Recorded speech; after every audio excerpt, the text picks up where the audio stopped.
Okay, everyone. Well, I'm setting up. Let's see. Okay.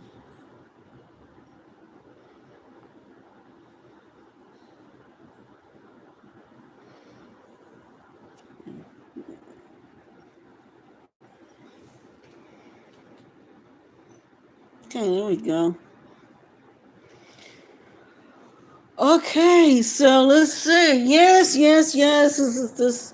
I'm going to read the Taming of Schmeagol, chapter 1, book 4. Um, of the Lord of the Rings trilogy out of the book. So let's see. Oh, beautiful, beautiful. Got the whole most of them. The north side of the map. Oh, let's see. Rohan, Gondor, a little bit of Mordor. But anyway,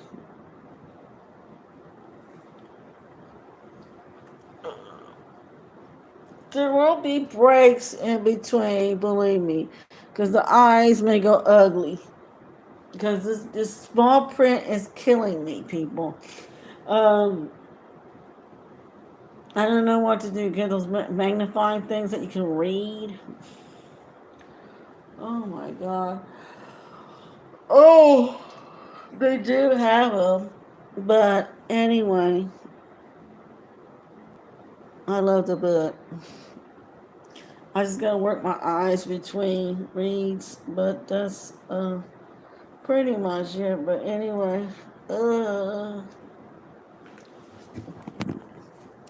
but guys, let's go ahead and let's get started. I'm on page 603.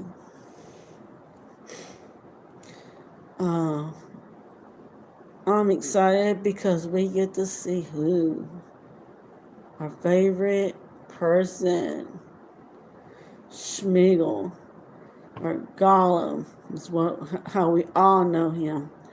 So let's go ahead and let's get started.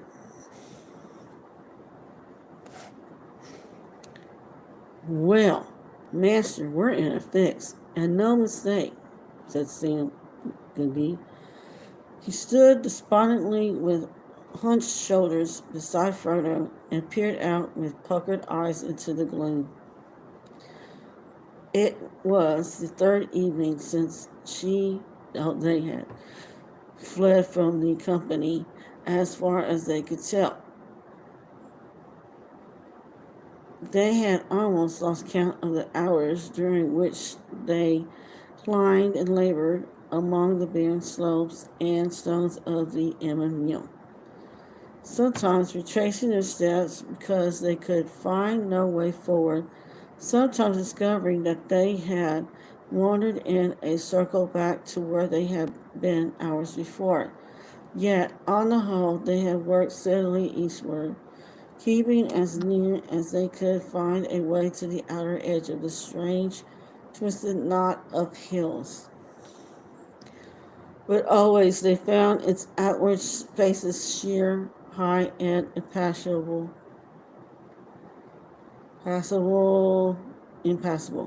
frowning over the plain below.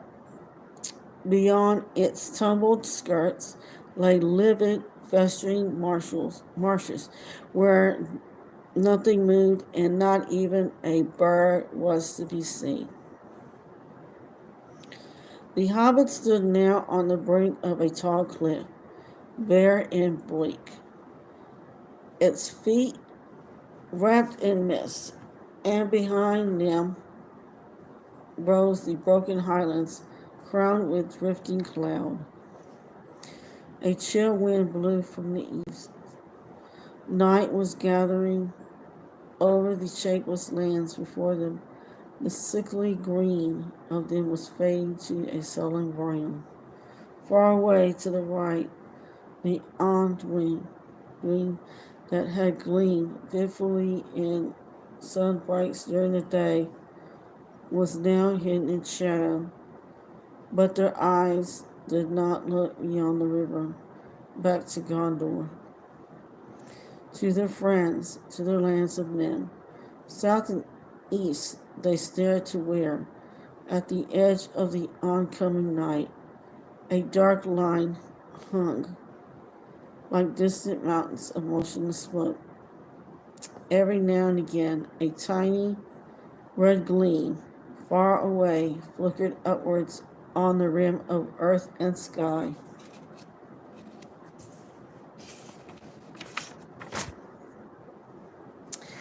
What a fix, said Sam. That's the one place in all the lands we've ever heard of that we don't want to see any closer. And that's the one place we're trying to get to. And that's just where we can't get. No how. We come the wrong way altogether, seemingly. We can't get down. And if we did get down, we'd find all that green land a nasty bog. I warrant, pew. Can you smell it? He sniffed at the wind. Yes, I could smell it, said Frodo. But he did not move, and his eyes remained fixed, staring out towards the dark line and the flickering flame. Mordor, he muttered under his breath. If I must go there, I wish I could come here quickly and make an end. He shuddered. The wind was chilly and yet heavy with an odor of cold decay. Well, he said, at last, withdrawing his eyes, we cannot stay here all night, fix or no fix. We must find a more sheltered spot and camp once more, and perhaps another day will show us a path, or another and another, muttered Sam. Or maybe no day. We've come the wrong way. I wonder, said Frodo. It's my doom, I think, to go to that shadow yonder, so that a way will be found. But will good or evil show it to me? What hope we had was its speed. Delay plays into the enemy's hands, and here I am, delayed. Is it the will of the dark tower that steers us? All my choices have proved ill. I should have left company long before and come down from the north, east of the river, and of the Emyn Muil, and so over the heart of battle plain to the passes of Mordor.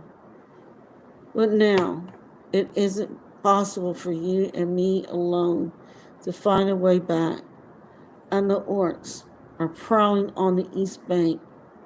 Every day that passes is a precious day lost. I am tired, Sam. I don't know what is to be done. What food have we got left? Only those, what you call them, limbus, Mr. Frodo. A fair supply, but they are better than not. By a long bite. I never thought, though, when I first set tooth in them, that I should ever come to wish for a change. But I do now. A bit of plain bread and a mug, half a mug, of beer would go down proper. I've lugged my cooking gear all the way from the last camp. And what use has it been? Not to make a fire with, for a start, and not to cook. Not even grass.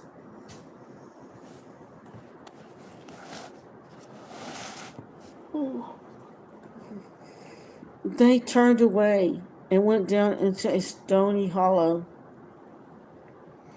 The westering sun was caught into clouds, and night came swiftly.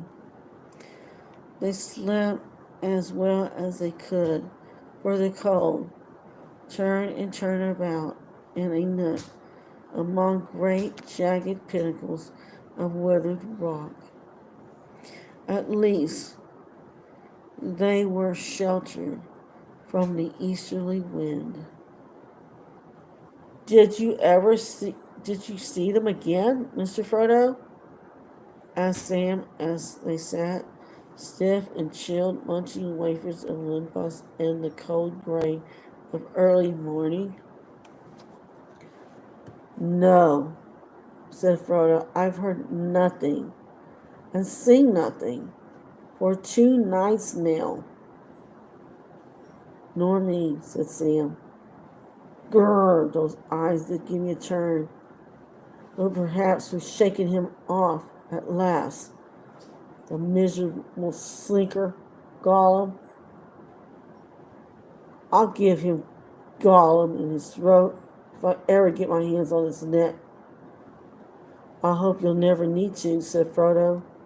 I don't know how he followed us, but it may be that he's lost us again, as you say.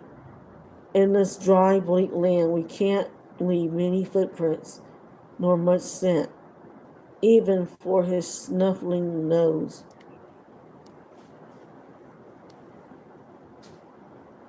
I hope that's the way of it, said Sam.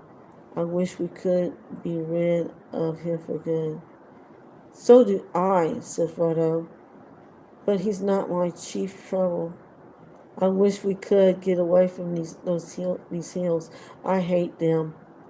I feel naked on the east side, stuck up here with nothing but the dead flats between me and that shadow yonder.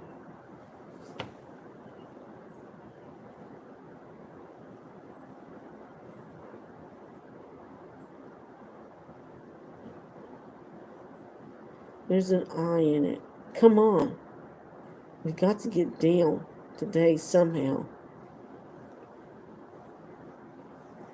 But that day wore on, and when afternoon faded towards evening, they were still scrambling along the ridge and had found no way of escape. Sometimes in the silence of that barren country, they fancied that they heard faint sounds behind them, a stone falling or the imagined step of flapping feet on the rock. But if they halted and stood still, listening, they heard no more, nothing but the wind sighing over the edges of the stones. Yet even that reminded them of breasts softly hissing through sharp teeth. All that day, the outer ridge of the Emil had been bending gradually northward. As they struggled on along its brink, there now stretched a wide tumbled flat of scored and weathered rock, cut every now and again by trench-like gullies that sloped steeply down to deep notches in the cliff face. To find a path in these cliffs, which were becoming deeper and more frequent, Frodo and Sam were driven to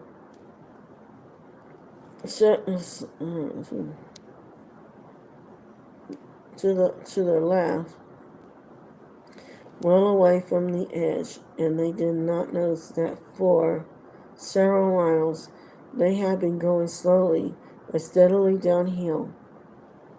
The cliff top was sinking towards the level of the lowlands. At last, they were brought to a halt. The ridge took a sharper bend northward and was gashed by a deeper ravine. On the further side, it reared up again, many fathoms at a single leap. A great gray cliff loomed before them, cut sheer down as if by a knife stroke. They could go no further forwards and must turn now either west or east. But the heart of the hills, east will take them to the outer precipice. There's nothing for it but to scramble down this gully, Sam, said Frodo. Let's see what it leads to. A nasty drop, I'll bet, said Sam. The cleft was longer and deeper than it seemed.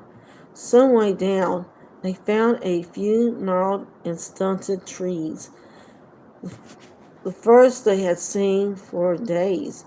Twisted birch for the most part, with here and there a fir tree.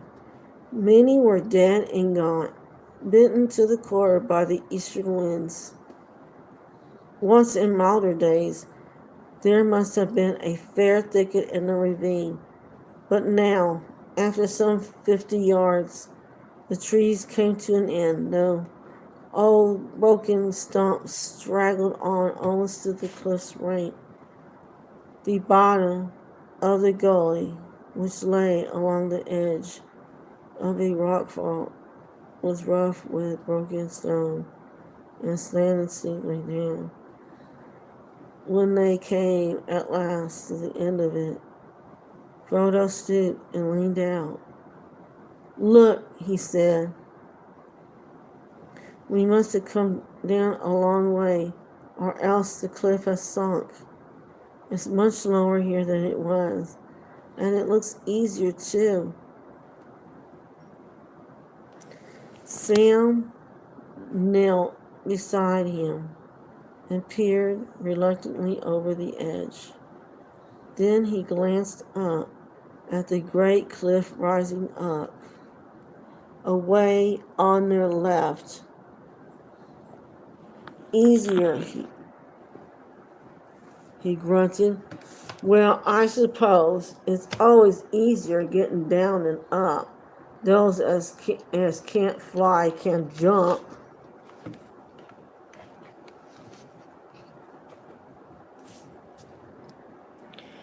"It would be a big jump still," said Frodo.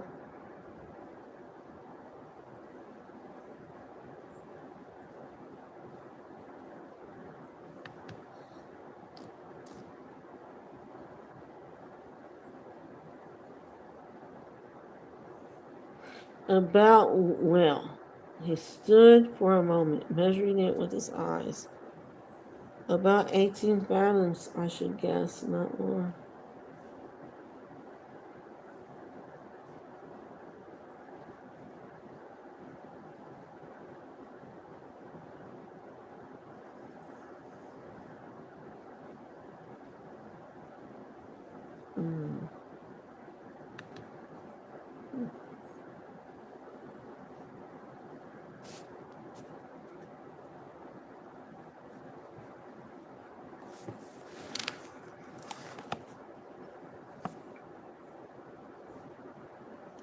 "Look," he said, "we must have come down wrong way, or else the cliff has sunk. It's much lower than it was, and it looks easier too." Sam knelt beside him and peered reluctantly over the edge. Then he glanced up at the great cliff rising up.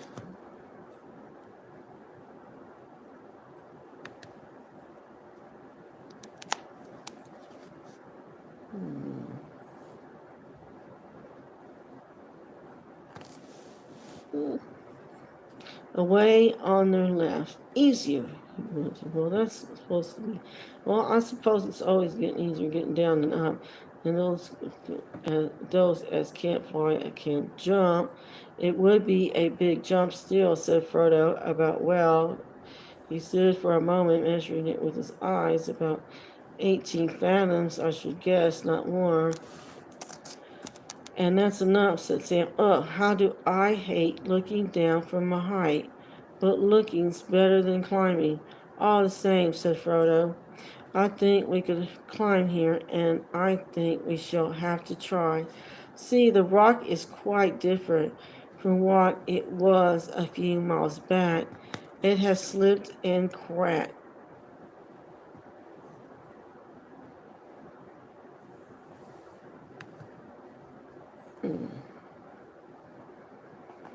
The outer fog was induced no longer.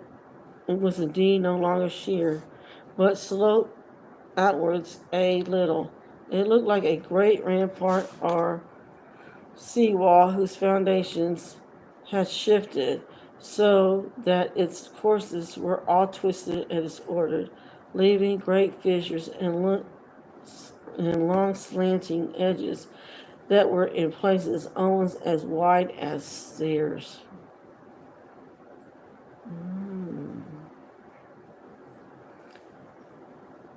Let's see.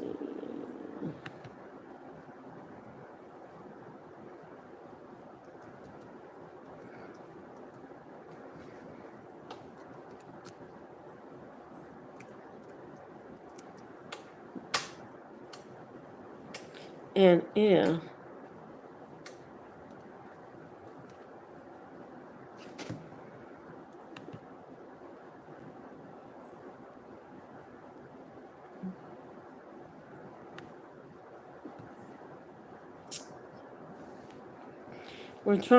you're going to try and get down, we had better try at once. It's getting dark early. I think there's a storm coming.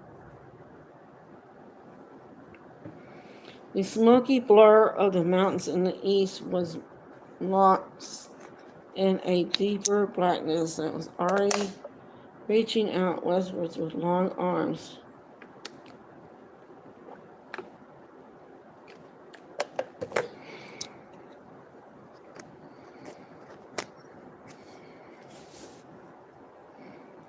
There was a distant mutter of thunder borne on the rising breeze. Frodo sniffed the air and looked up doubtfully at the sky.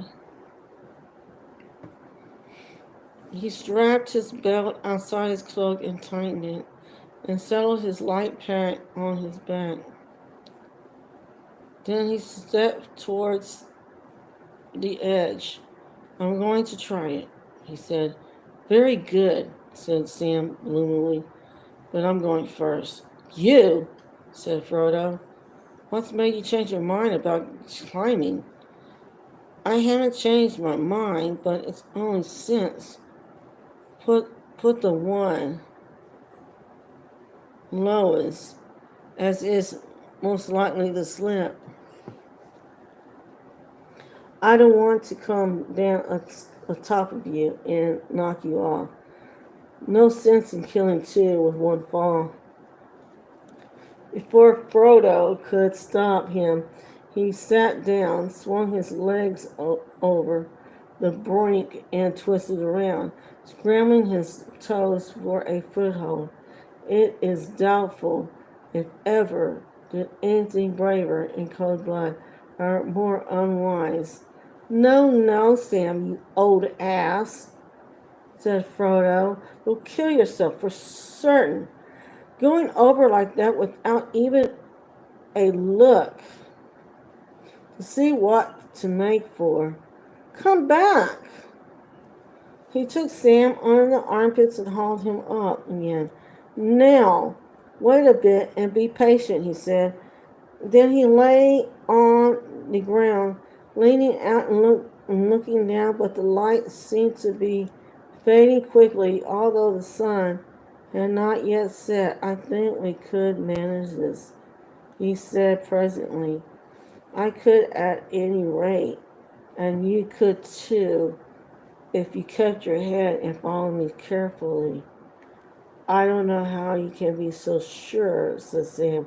Why? You can't see the bottom from this light. What if you come to a place where There's nowhere to put your feet or your hands. Climb back, I suppose, said Frodo. Easy said, objected Sam. Better wait till morning and more light. No, not if I can help it, said Frodo, with a sudden strange vehemence.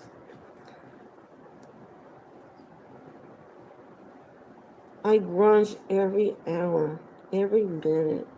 I'm going down to try it out. Don't you follow till I come back or call.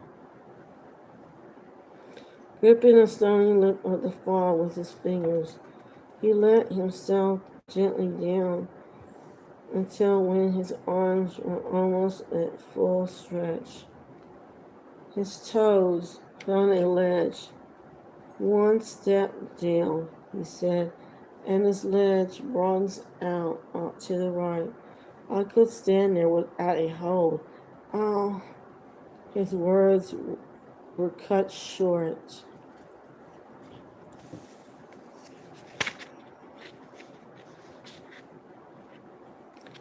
Okay, I'm going to go ahead and I'm going to take a 5-minute break. Again, I'm going to go ahead and play the Real McKenzie's again with Chips. And I hope everyone enjoys their 4-minute break. Okay.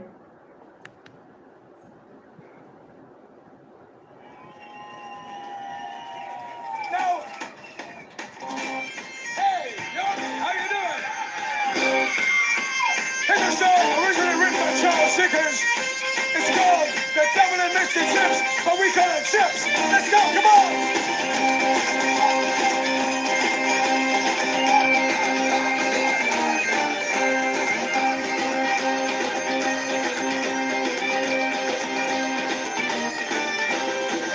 Eyes, a poor red eyes, his father and his grand. I'm working in a book, the building on the river town. When the Chip was hard at work, the devil appeared from hell. He had a roll of copper and a bucket full of nails. The trouble sit on the ship, made this end the top of room. You also have to sing this ride, and I will take the show. The ship despises the rat, and the rat's still in his, and the bucket of nails and copper. We'll see what soon was his. Hey!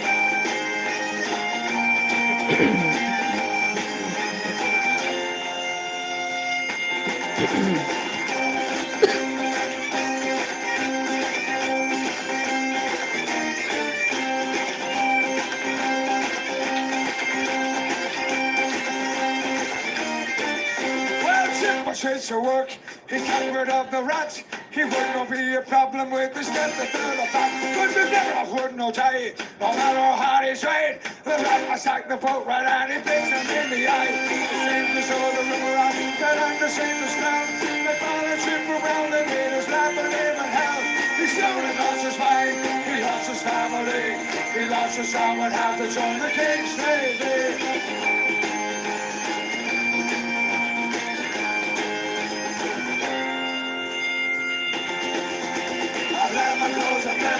I got to build a ship. My station is my master. I will get you ship. I let me go to pimp. I got to build a ship. My station is my master. I'm gonna get you ship.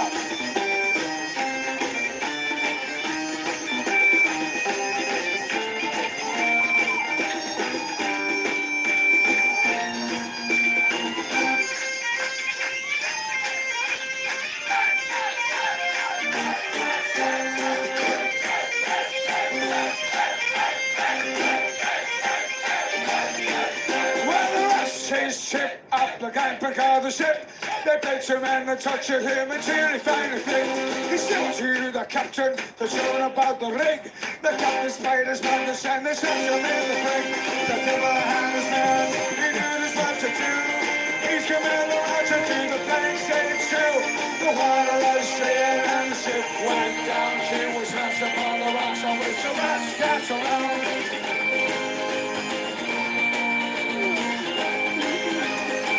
Shouted, I land my rules again. I gotta build a ship. A station is my master. I will get you ship. I land my rules again. I gotta build a ship. A station is my master. I will get you ship. ship. I land the doors of men. I gotta build a ship. I say to is my master, I will get you ship. I land the doors of men. I gotta build a ship. I say to is my master. Oh yeah, I got you.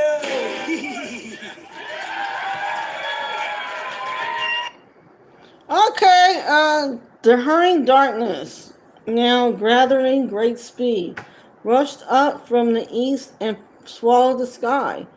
There was a dry splitting crack of thunder right overhead. Searing lightning smote down into the hills. Then came a blast of savage wind, and with it, mingling with its roar, there came a high shrill shriek. The hobbits had heard just such a cry far away in the marsh as they fled from Hobbiton, and even there in the woods of the Shire. It had frozen their blood. Out here, in the wastes, its terror was far greater. It pierced them with cold blades of horror and despair, stopping heart and breath. Sam fell flat on his face. Involuntarily, Frodo loosed his hold and put his hands over his head and ears. He swayed, slipped, and slithered downwards with a wailing cry. Sam heard him and crawled with an effort to the edge. "Master, master," he called. "Master." He heard no answer. He found he was shaking all over, but he gathered his breath, and once again he shouted, "Master!" The wind seemed to blow his voice back into his throat, but as it passed, roaring up the gully and away over the hills,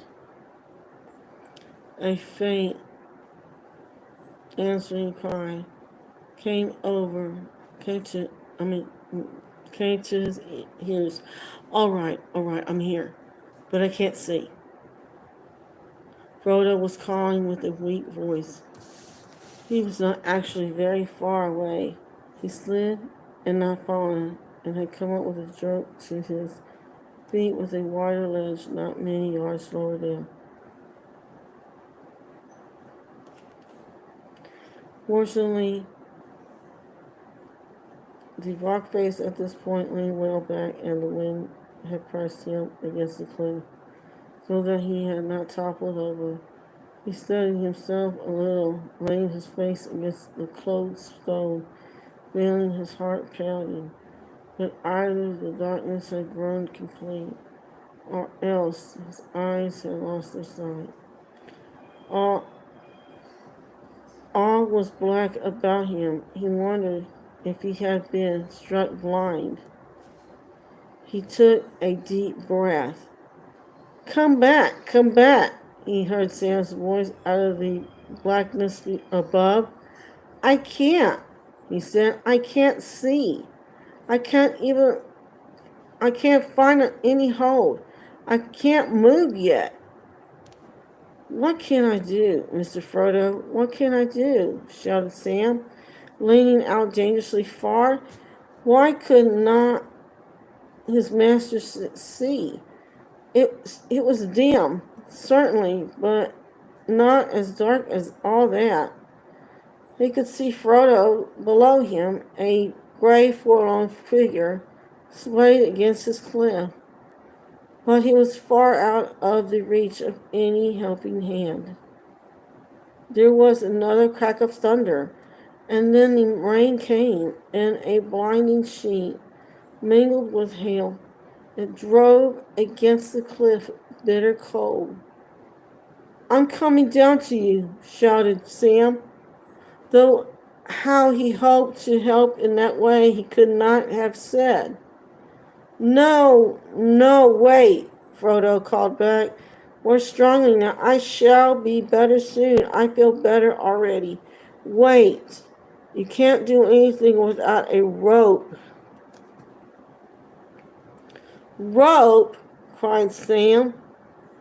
talking wildly to himself in his excitement and relief. Well, if I don't deserve to be hung on the end of one as a warning to numbskulls, you're now but a ninny hammer, Sam McGee. That's what the gaffer said to me often enough, it being a word of his rope. Stop chattering, cried Frodo, now recovered enough to feel both amused and annoyed. Never mind your gaffer. Are you trying to tell yourself you got some rope in your pocket? If so, out with it. Yes, Mr. Frodo. In my pack and all. Carried it hundreds of miles. And I clean forgotten it. Then get busy and let an end down. Quickly, Sam unslung his pack and rummaged in it. There indeed, at the bottom was a coil of the silken gray rope made by the folk of Lorien. He cast it in to his master. The darkness seemed to lift from Frodo's eyes, or else his sight was returning. He could see a great line as it came dangling down, and he thought it had a faint silver sheen. Now that he had some point in the darkness to fix his eyes on, he felt less giddy. Leaning his weight forward, he made the end fast around his waist and then grasped the line with both hands. Sam stepped back and braced his feet against a stub or yard or two from the edge. Half hauled, half scrambling, Frodo came up and threw himself on the ground. Thunder growled and rumbled in the distance, and the rain was still falling heavily. The hobbits crawled away into the gully, but they did not find much shelter there. Rills of water began to run down. Soon they grew to a spate that flashed and fumed on the stones and sprouted out over the cliff like the gutters of a vast roof.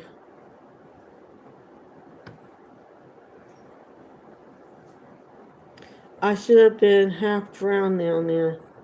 I washed clean off, said Frodo. What a piece of luck you had that rope. Better luck if I thought of it sooner, said Sam.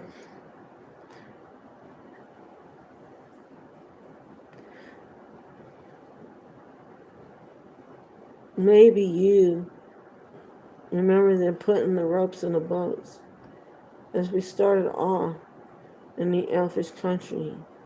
I took a fancy to it and stowed a coil in my bag. Years ago, it seems it may be a help in many needs, he said.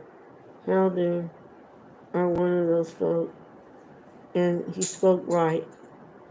A pity I didn't think of bringing another link, said Frodo, but I left the company in such a hurry and confusion. If only we had enough, we could use it to get down. How long is your rope, I wonder? Sam paid it out slowly, measuring it with his arms. 5, 10, 20, 30 ills, more or less, he said. Who'd have thought it? Frodo exclaimed. Ah, who would? said Sam. Elves are wonderful folk. It looks a bit thin, but it's tough and soft as milk to the hand. Packs close too, and as light as light. Wonderful folk, to be sure. 30 ells, said Frodo, considering. I believe it would be enough. If the storm passes before nightfall, I'm going to try it. The rain's nearly given over already, said Sam. But don't you go doing anything risky in the dim again, Mr. Frodo. And I haven't got over that shriek on the wind yet. If you have,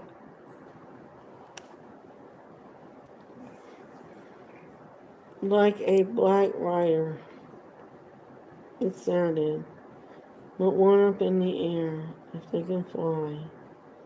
I'm thinking we best lay up in this crack till night's over.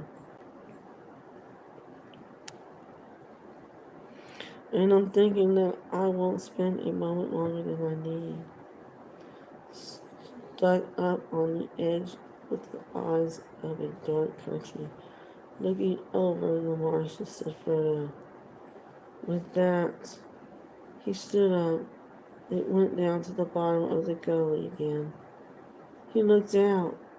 Clear sky was growing in the east once more.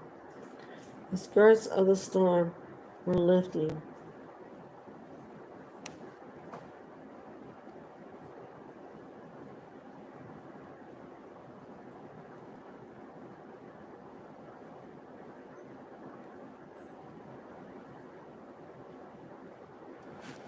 Wagon and went, and the main battle had passed to spread its great wings over the enemy mule, upon which the dark thought of Sauron brooded for a while, thence it turned, smiting the vale of Anduin with hail and lightning, and casting its shadow upon Minas Tirith with threat of war. Then lowering in the mountains and gathering its spires, it rolled on slowly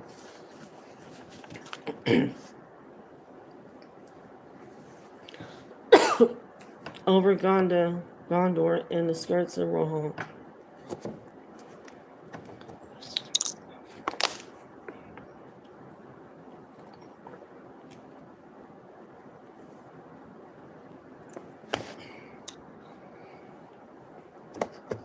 Until far away, the riders on the plain saw its black towers moving behind the sun as they rode into the west. But here, over the desert and the reeking marshes, the deep blue sky, evening opened once more, and a few pallid stars appeared, like small white holes in the canopy above the crescent moon. It's good to be able to see again, said Frodo, breathing deep. Do you know, I thought for a bit that I had lost my sight from the lightning or something else worse. I could see nothing at all, until the gray rope came down. It seemed to shimmer somehow. It does look sort of silver in the dark, said Sam. Never noticed it before, though I can't remember as I ever had it out since I first stowed it. But if you're so set on climbing, Mr. Frodo, how are you going to use it? 30 ells or say, about 15 fathom? That's no more than your guess at the height of the cliff. Frodo thought for a while. Make it fast to that stump, said Sam. And he said, then I think you shall have your wish this time and go first. I'll lower you, and you need no more than use your feet and hands to fling yourself off the rock. Though if you put your weight on some of the ledges and give me a rest. It'll help. Then, when you're down, I'll follow. I'll feel quite myself again now. Very well, said Sam heavily. If it must be, let's get it over. He took up the rope and made it fast over the stump, nearest to the brink. Then over end he tied about his own waist. Reluctantly he turned and prepared to go over the edge a second time.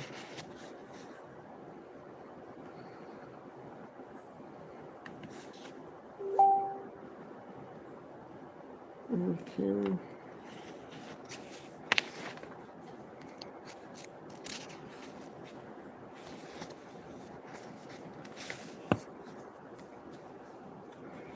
It did not, however, turn out half as bad as he expected.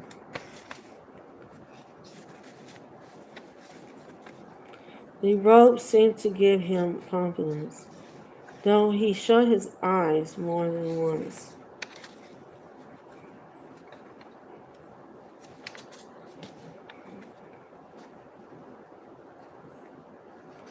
Though he shut his eyes more than once when he looked down between his feet.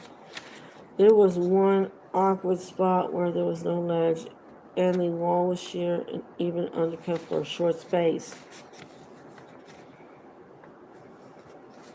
There he slid and swung out on the silver line.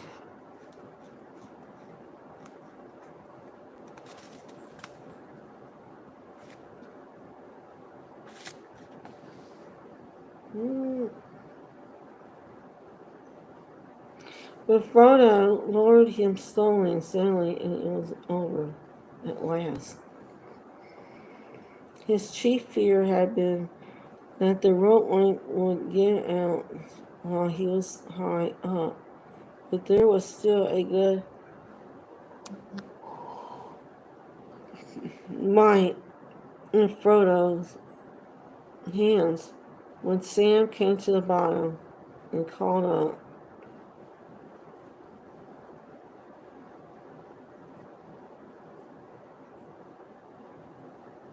"I'm down."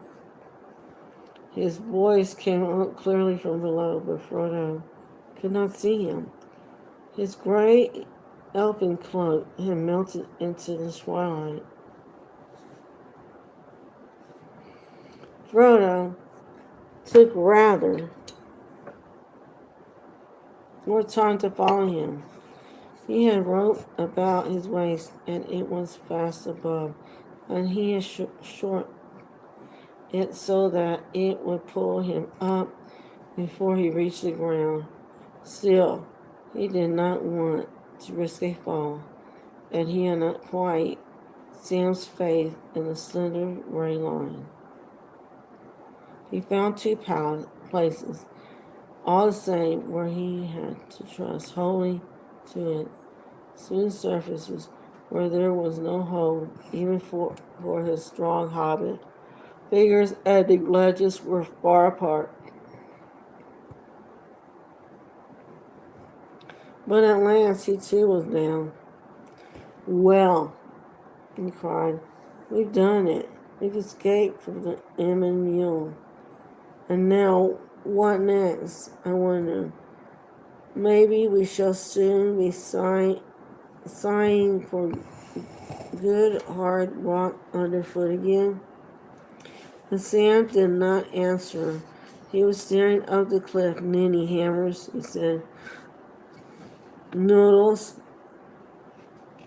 my beautiful rope. There it is, tied to a stump. And we're at the bottom. Just as nice as there for that slinking golem as we could leave. Better put up a signpost to say which way we're going." "I thought it seemed a bit too easy."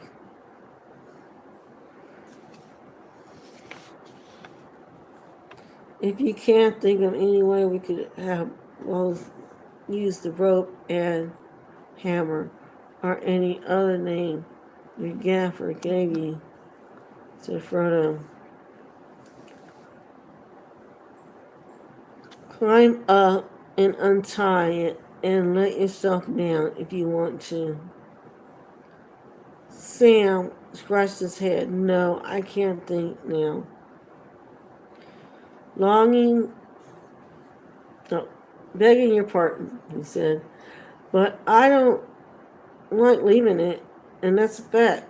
He stroked the ropes in and shook it gently.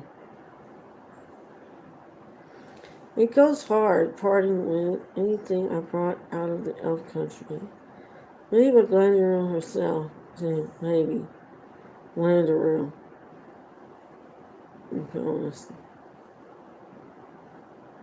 Oh. He murmured, nodding his head mournfully. He looked up and gave one last pull to the rope, as if in farewell.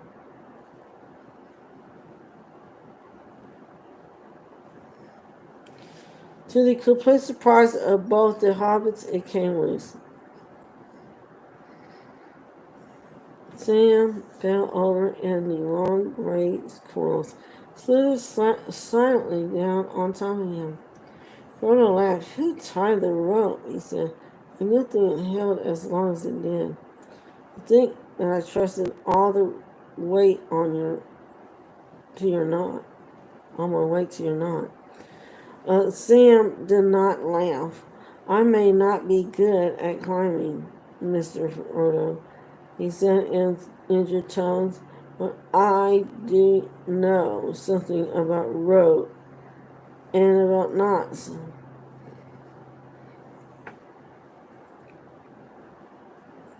It's in the family, as you might say. Why, my granddad, my Uncle Andy after him, that was the gaffer's eldest brother. He had a rope walk over by Tyfield many years, but I put as fast a hitch over the stump as anyone could have done. And the Shire are out of it.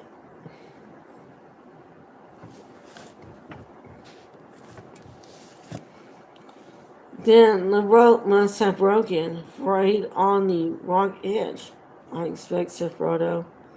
I bet it didn't, said Sam in an even more injured voice. He stooped and examined the ends. Nor it hasn't neither. Not a strand.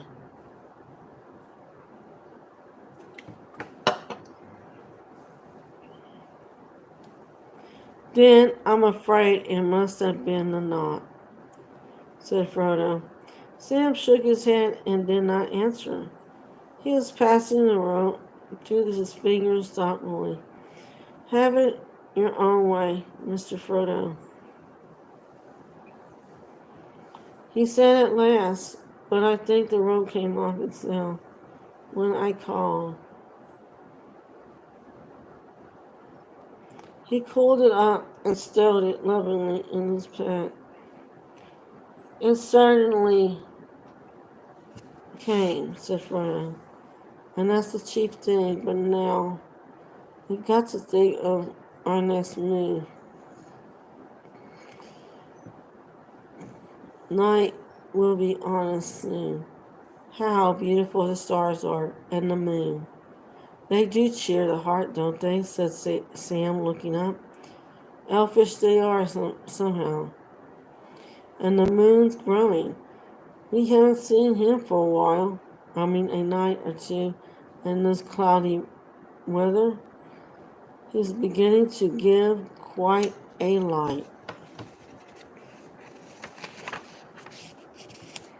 Yes, said Frodo, but he won't be full for some days.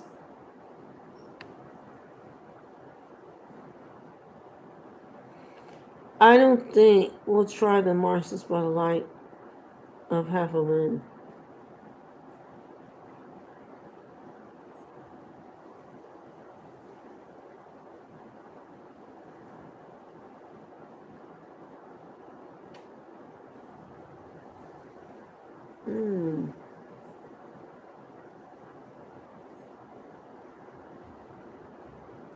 I'm trying to find some on the internet. I can't.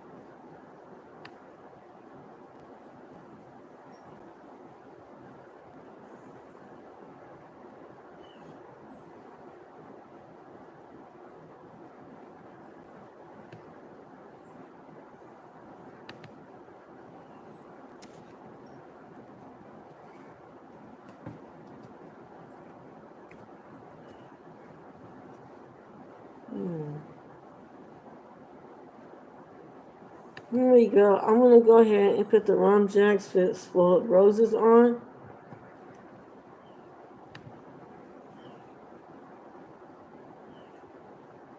Discover your new Ford right now at Tommy Vaughn Ford.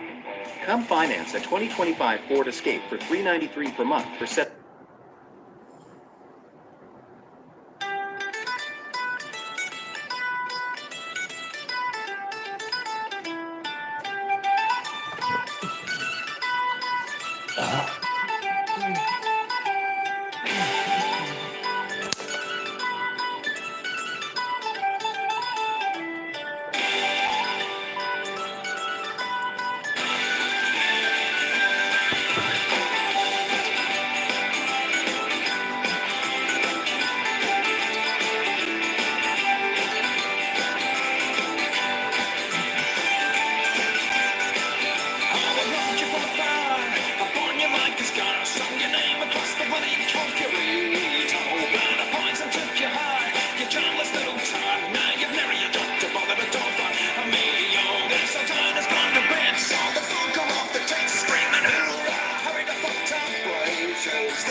And the high and mighty come to know your thunder. We could set the world ablaze, but these are early days, and there's still a hell of a road for us to wander. And there's one near among us, so long live the rest. Take a tipple to his foibles and his praises, till they strike him off the roll and chuck him down a hallway. A fistful of half-dead roses, and we hear again, oh again, let the whiskey flow again, let the taps blow again, sound away the knell like a fistful of roses. We'll take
Okay, under the first shadows of night, they started out on the next stage of the journey.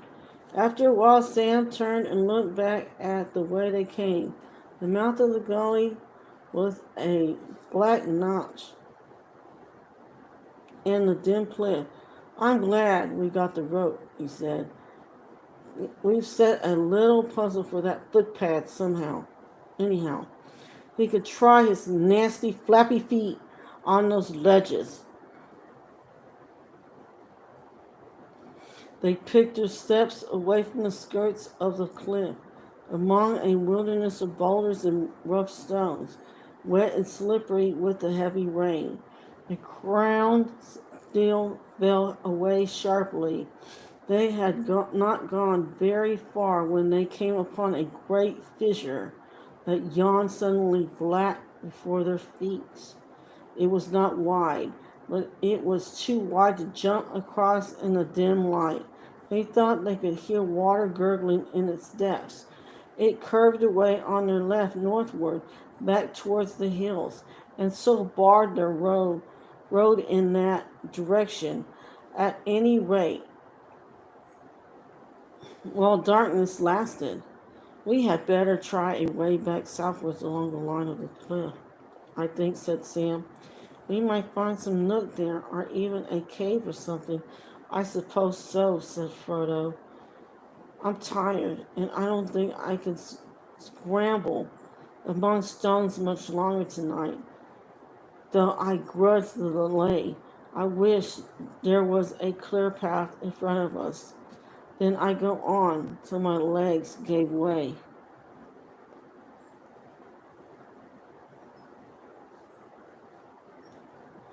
They did not find the going any easier at the broken feet of the Emyn Mule, nor did Sam find any nook or hollow to shelter in, only bare stony slopes, frowned over by the cliff, which now rose again, higher and more sheer as they went back.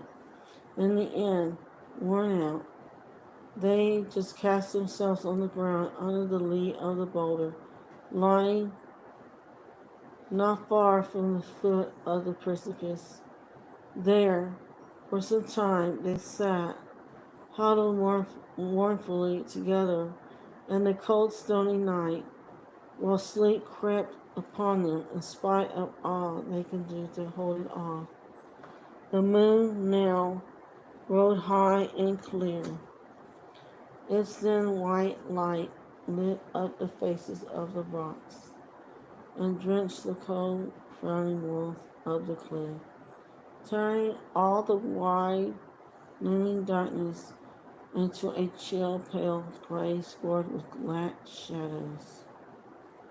Well, said Frodo, standing up and drawing his cloak more closely round him, you sleep for a bit, Sam, and take my blanket.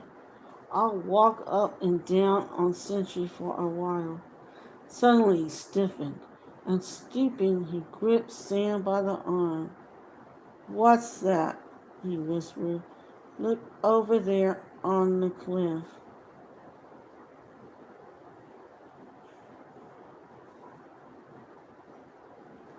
Sam looked and breathed in sharply through his teeth. He said, that's what it is. It's that golem. Snakes and adders. And to think that I thought that we puzzled him with our bit of a climb. Look at him, like a nasty crawling spider on a wall.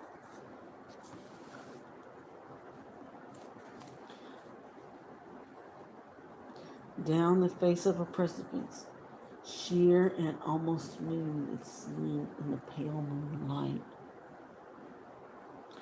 A small black shape was moving with its thin limbs splayed out. Maybe its soft clinging hands and toes were finding crevices and holes that no hobbit could ever have seen or used, but it looked as if it was just creeping down on sticky pads, like some large prowling thing of insect kind. It was coming down head first, as if it was smelling its way. Now and again it lifted its head slowly, turning it right back on its long, skinny neck, and the hobbits caught a glimpse of two small, pale, gleaming lights. His eyes that blinked at the moon for a moment, and then quickly lit it again. Do you think he can see us? Said Sam. I don't know, said Frodo quietly, but I think not. It is hard even for friendly eyes to see these elven cloaks. I cannot see you in that shadow, even at a few paces. And I've heard that he doesn't like sun or moon. Then why is he coming down just here? Asked Sam. Quietly, Sam, said Frodo. He could smell us, perhaps, and he could hear and keen as elves, I believe. I think he has heard something now. Our voices, probably. We did a lot of shouting back there, and we were talking far too loudly until a minute ago. I'm sick of him, said Sam. He's come once too often for me, and I'm going to have a word with him if I can.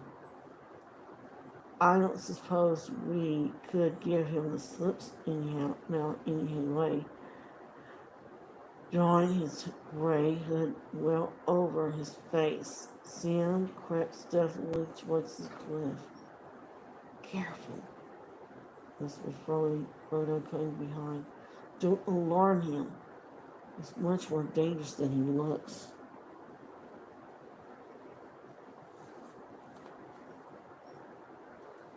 The black, crawling shape was now 3/4 of the way down, and perhaps 50 feet or less above the cliff's foot, crouching stone still in the shadow of a large boulder.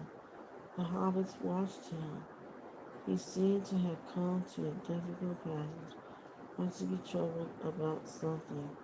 They could hear him snuffling, and now and again there was a harsh hiss of breath that sounded like a curse.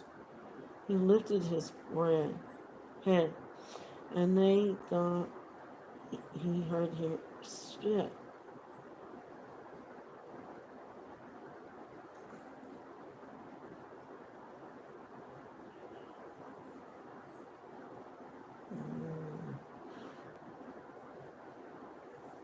Then he moved on again.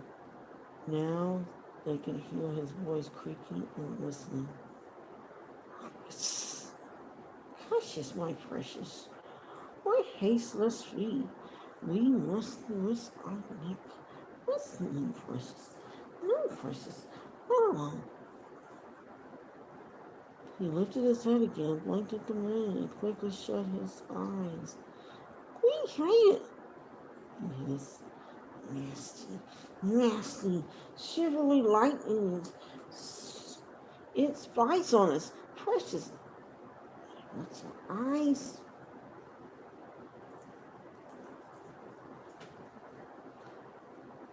He was getting lower now, and the hisses became sharper and clearer. Where's my precious? My precious. It's ours. It is, he winked. The thieves, the filthy little thieves. Where are they with my precious? Curse them. We hate them.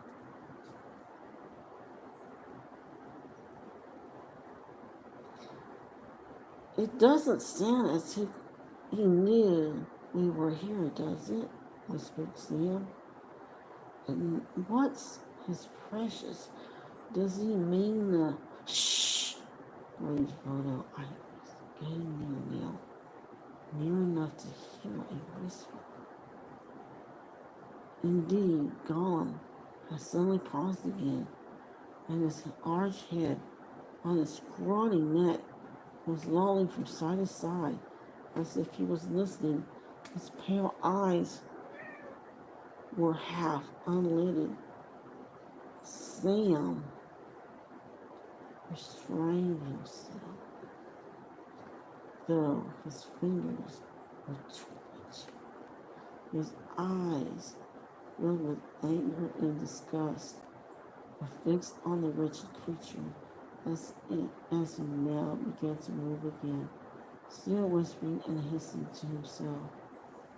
At last, he was no more than a dozen feet from the ground, right above their heads, and from that point, it was a sheer drop, where the cliff was slightly undercut, and even Gollum could not find a hold of any kind. He seemed to be trying to twist around, so as to go legs first, when suddenly, with a shrill, whistling shriek, he fell. As he did so, he curled his legs and arms up around him like a spider whose descending thread is snapped. Sam was out of his hiding in a flash and crossed the space between him and the cliff foot in a couple of leaps. Before Gollum could get up, he was on top of him. But he found Gollum more than he bargained for, even taken like that suddenly, off his guard after a fall. Before Sam could get a hold, long legs and arms were wound around him, pinning his arms in a clinging grip. Soft but hardly strong, was squeezing him like slowly tightening cords. Clammy fingers were feeling for his throat. His sharp teeth bit into his shoulder. All he could do was to butt his head hard, round head sideways into the creature's face. Gollum hissed and spat, but he did not let go. Things would have gone ill with Sam if he had been alone. But Frodo sprang up and drew Sting from its sheath with his left hand. He drew back Gollum's head by his thin, lank hair, stretching his long neck and forcing his pale, venomous eyes to stare up at the sky. "Let go, Gollum," he said. "This is Sting.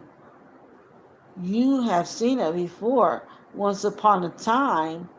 Let go, or you'll feel it this time. I'll cut your throat."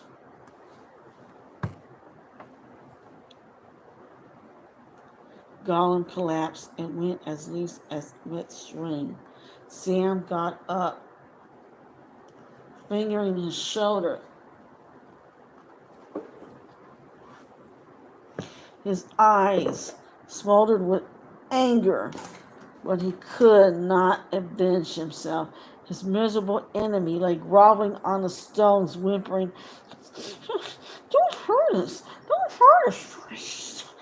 They won't hurt us, will they? Nice little happinesses. We didn't mean no harm, but they jumps on us like cats on nieces. They did. Precious. And we're so lonely, God. We'll be nice to them. Very nice. If you'll be nice to us, won't we? Yes, yes. Well, what's to be done with it? Said Sam. Tie it up so as it can't come sneaking after us no more, I say.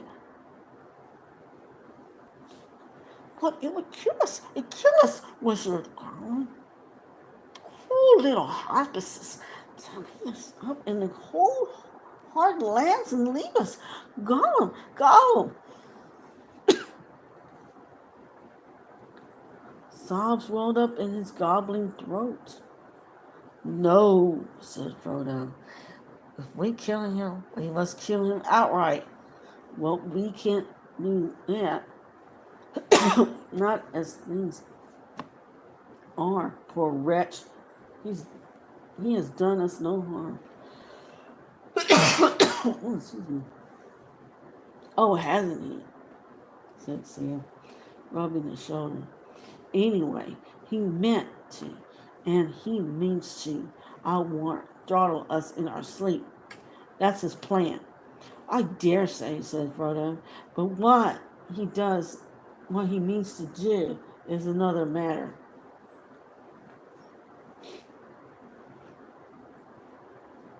He paused for a while and thought. Gollum lay still, but stopped whimpering. Sam stood glowering over him. It seemed to Frodo then that he heard, quite plainly but far off, voices out of the past. What a pity Bilbo did not stab the vile creature when he had a chance. Pity? It was a pity that stayed his hand. Pity and mercy, not to strike without need. I do not feel any pity for God. He deserves death. Deserves death? I dare say he does.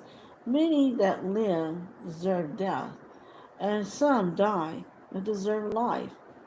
Can you give that to them? Then be not too eager to deal out death in the name of justice, fearing for your own safety. Even the wise cannot see all ends. Very well, he answered aloud, lowering his sword. But still, I am afraid, and yet, as you see, I will not touch the creature, for now that I see him, I do pity him.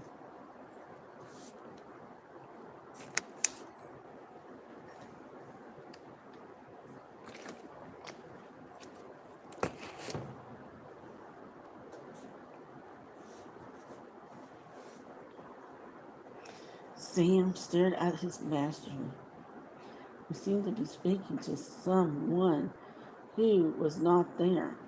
Gollum lifted his head. Yes, Richard, we are precious. He whined. Misery, misery. Hobbits won't kill us. Nice hobbits. No, we won't, said Frodo, but we won't let you go either. You're full of wickedness and mischief, Gollum. You will have to come with us, that's all, while we keep an eye on you, but you must help us if you can. One good turn deserves another. Yes, yes, indeed, said Gollum, sitting up. Nice hobbits. We will come with them. Find them safe passage in the dark. Yes, we will. And where are they going in these cold, hard lands, we wonders. Yes, we wonders.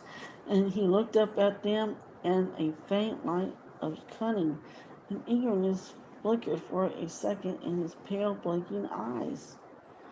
Sam scowled at him and sucked his teeth, but he seemed to sense that there was something odd about his master's mood, and that the matter was beyond argument. All the same, he was amazed at Frodo's reply.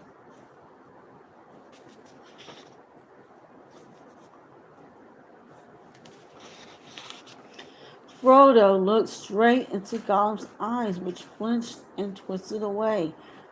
You know that? Or you guessed well enough, Smeagol, he said quietly and sternly. We are going to Mordor, of course, and you know the way there, I believe. Said Gollum, covering his ears with his hands, as if such frankness and open speaking of the names hurt him. Yes, he whispered, and we didn't want them to go, didn't we? No, gracious, nothing nice, hush, ashes, and dust there is, and pits, and orcs, thousand orcs. Nice hobbits mustn't go those places. So you have been there? Frodo insisted, and you're being drawn back there, aren't you? Yes, no, shrieked Gollum. Once by accident it was. Wasn't it precious? Yes, by accident. But we won't go back. No.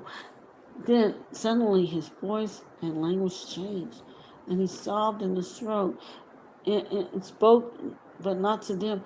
Leave me alone, Gollum. You hurt me. Oh, my poor hand's gone. I don't want to come back. I can't find it. I'm tired.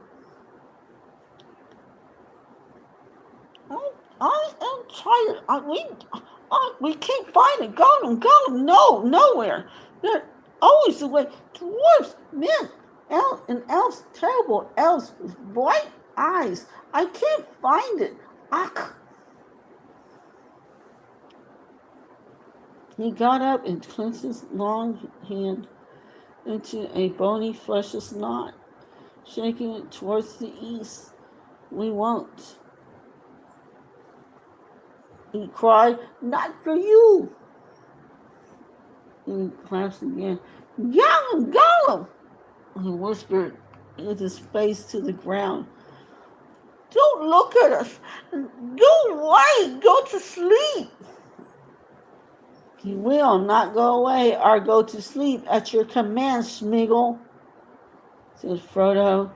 But if you really wish to be free of him again, then you must help me. And that, I fear, means finding us a path towards him. But you need not go all the way, not beyond the gates of his land. Gollum sat up again and looked at him under his eyelids. He's over there. Oh, he's there. Orcs will take you all the way. Easy to find orcs east of the river. Don't ask Smeagol. Poor Smeagol. He went long ago. They took his precious, and he's lost now. Perhaps we'll find him again if you come with us, said Frodo. No, never. He's lost his precious, said Gollum. Get up, said Frodo. Gollum stood up and backed away against the cliff. Now, said Frodo, can you find a path easier by day or night? We're tired, but if you choose the night, we'll start tonight. The big lights hurts our eyes to do, Gollum whined. Not under your white face, not yet. It will go behind the hills soon. Yes, rest a bit. Nice hobbits. Then sit down, said Frodo, and don't move.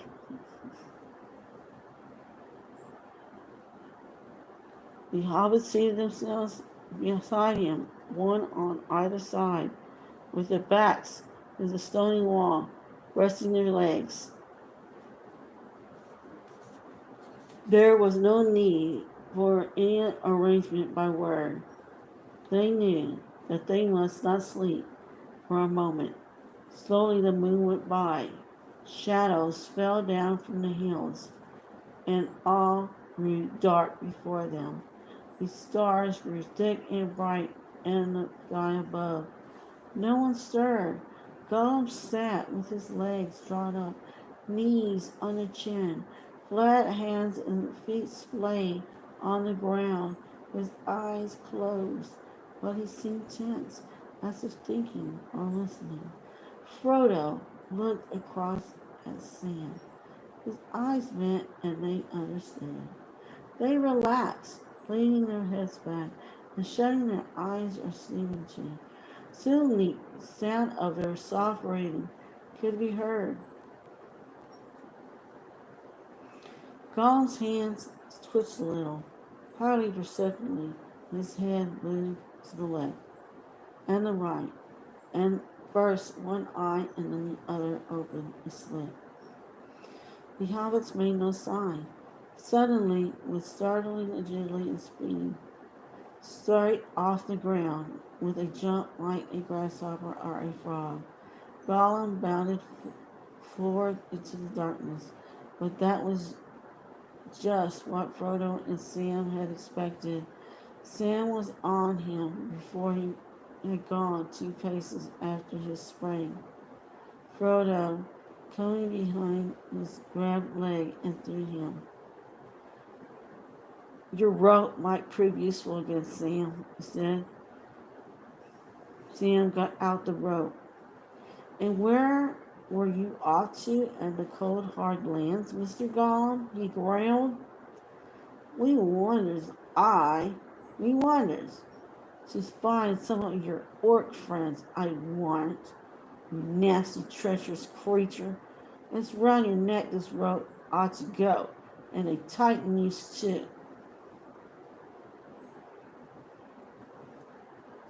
Gollum lay quiet and tried no further tricks. He did not answer Sam, but gave him a swift, villainous look. All we need is something to keep a hold on him, said Frodo. We want him to walk, so it's no good tying his legs or his arms. He seems to use them nearly as much. Tie one into his ankle and keep a grip on the other end. He stood over Gollum while Sam tied the knot. The result surprised them both.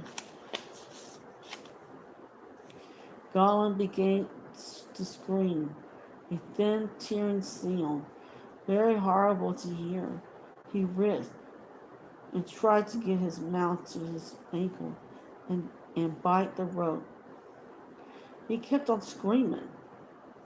At last, Frodo was convinced that he was in pain, but it could not be from the knot. He examined it and found that it was not too tight. Indeed, hardly tight enough. Sam was gentler than his words. What's the matter with you? He said. If you will try to run away, you must be tied, but we don't wish to hurt you. It hurts, his Gollum. It freezes, it bites. Elves twisted, curse them. Nasty, cruel hobbits. That's why we try to escape. Of course it is. Precious. Yes, they were cruel hobbits. They visit elves, fierce elves with bright eyes. Take it off us. It hurts us. No, I will not take it off of you, said Frodo. Not unless... He paused a moment and thought. Not unless there is any promise that you can make that I can trust. We will swear to do what he wants. Yes, said Gollum, still twisting and grabbing at his ankle. It hurts us. Swear? Said Frodo. Schmeagol, said Gollum suddenly and clearly, opening his eyes wide and staring at Frodo with a strange light. Schmeagol, where on the precious? Frodo drew himself up and again, Sam startled by his words and his stern voice. On the precious, how dare you, he said. Think.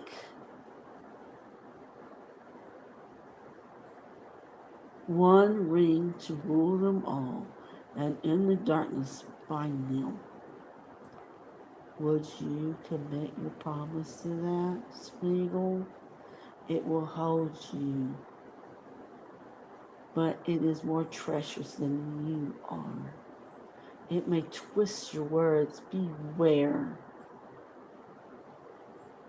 Gollum cowered. On the precious,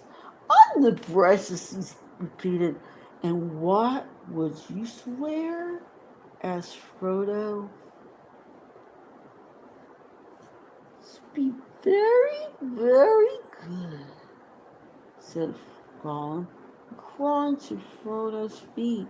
He grovelled before him, whispered hoarsely, and Schroeder ran over him as if the words shook his very bones of fear. Schmeagol was swear, never to let him have it. Never. Schmeagol will save it, but he must swear on the precious. No, not on it, said Frodo, looking down at him with stern pity. All you wish is to see it and touch it, if you can, though you know it would drive you mad. Not on it, swear by it, if you will, for you know where it is. Yes, you know, Schmeagol, it is before you. For a moment it appeared to Sam that his master had grown, and Gollum had shrunk, a stern shadow, a mighty lord who hid his brightness in a gray cloud, and at his feet a little whining dog. Yet the two were in some way akin and not alien. They could reach one another's minds. Gollum raised himself and began pawing at Frodo, falling at his knees. Down, said Frodo. Now speak your promise. We promises? Yes, I promise, said Gollum. I will serve the master of the precious. Good master, good Schmeagol, Gollum. Suddenly he began to weep and bite at his ankle again. Take the rope off, Sam, said Frodo. Reluctantly, Sam obeyed. At once, Gollum got up and began prancing about like a whipped cur whose master has patted it.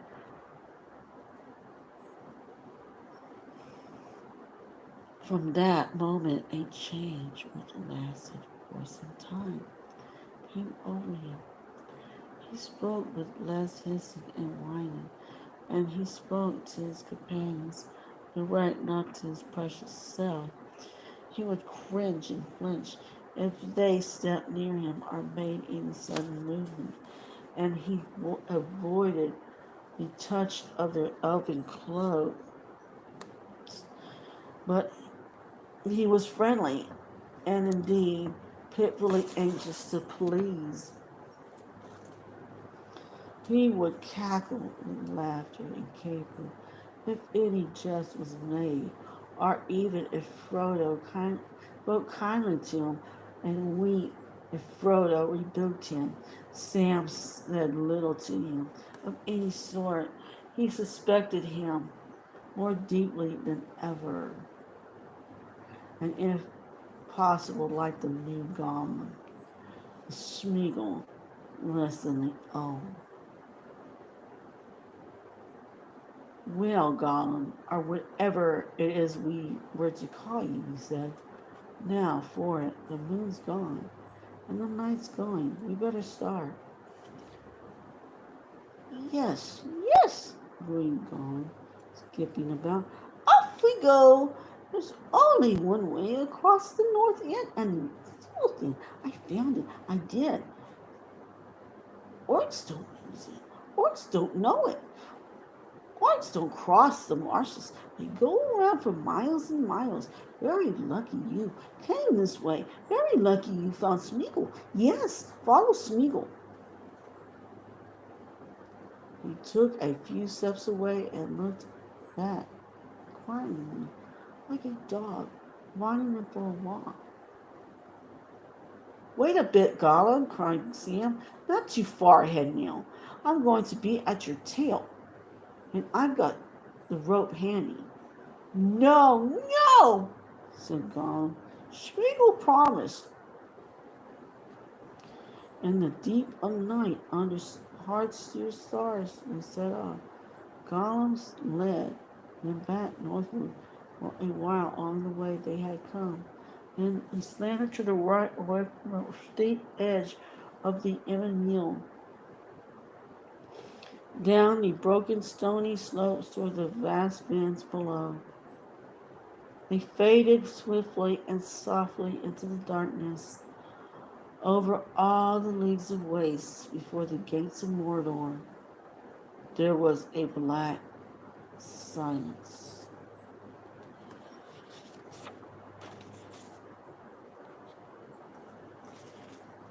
Okay, there we go.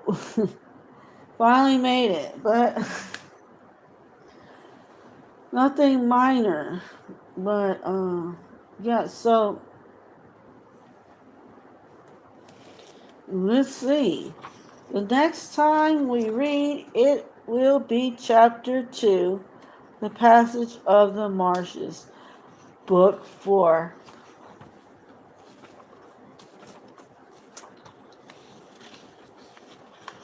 Yes, it will be another short, enjoyable read. And this is going to be very interesting because we got more Gollum from now on toward the end. So,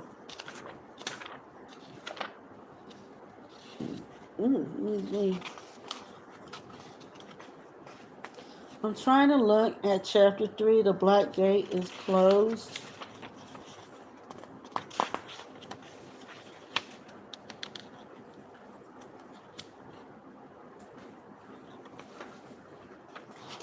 Yeah, a couple of short reads, but then it's going to be what?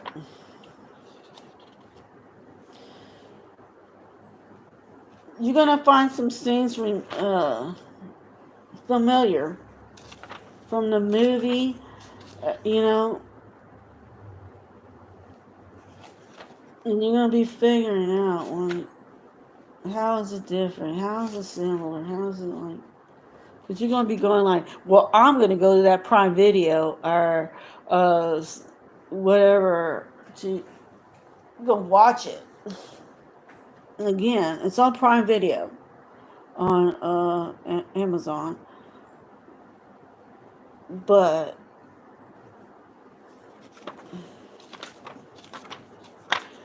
I may go ahead and watch a couple of Hobbit movies.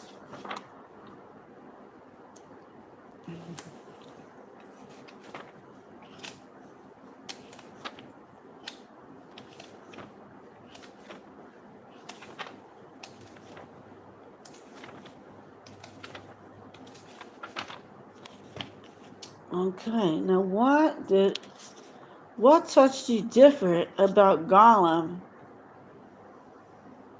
And because at this point, spoiler alert, because those who already watched it, you know, the movies and already just went and read everything, The Hobbit, you know, and we didn't have to go read The Hobbit, but we went ahead and we went and we we went ahead and just watched the movie and whatever else, whatever spoiler alerts, whatever, if you're a babe in the woods and you never read it or whatever, I don't know where you've been, but but how did that's a whole other ball game. That's I guess it's more into the Hobbit series of movies and lore. How Smeagol became Gollum. But then there was a theories how that Frodo was the new Gollum. Everyone could go ahead and have their own little sidebar discussions about that, because there was one, I don't know how you got a reel on YouTube, and they were talking about the theory and how he came out when he was cocooned as a spider prey and all this stuff, and how he was chewed up and everything, and now his hands were, whatever. It was showing a bit, I guess, what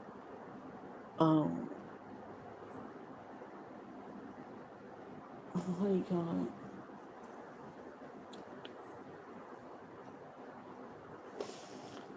A part where he was, yeah, it was like what he was like. They were saying no, he was becoming the new Gollum after that happened.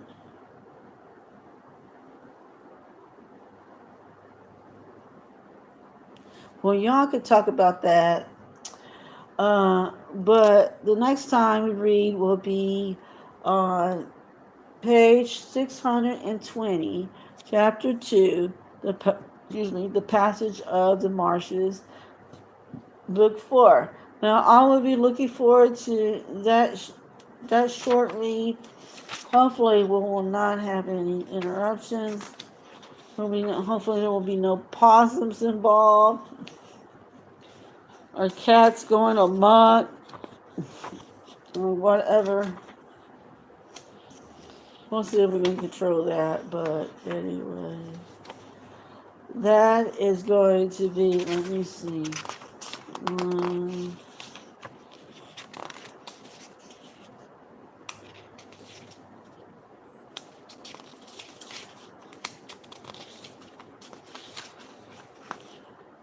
about